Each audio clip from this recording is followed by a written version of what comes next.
প্রিয় বন্ধুরা, আসসালামু আলাইকুম। এখানে একটা চাচাকে পেলাম যিনি ভ্রাম্যমান চাওয়ালা, চা বিস্কিট সিগারেট বিক্রি করেন। তো ওনার কাছ থেকে আমি এখন এক কাপ লাল চা খাবো, দেখি আছে কিনা। দেখি চাচাকে জিজ্ঞেস করি চা আছে কিনা। চাচা, লাল চা দেন একটা। নিয়ে নিলাম। চাচা কষ্ট করে এক কাপ চা দিতেছে। 5 টাকা না 10 টাকা কাকা? 8 টাকা, সমস্যা নেই। মানে না, অনেক সময় পকেটে খুচরা টাকা থাকে না, এই জন্য দেখলাম যে আছে কিনা 10 টাকা, দেখে নিলাম।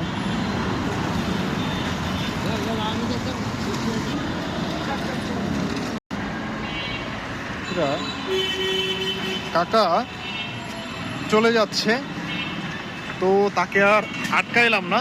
আমি তার কাছ থেকে চা নিয়ে নিলাম। চায়ের কাপ হচ্ছে 8 টাকা, আমি তাকে 10 টাকা দিয়ে দিছি। হয়তো ভাঙতে আসছে ওনার কাছে, তারপরে বললাম যে কাকা আপনি নিয়ে যান।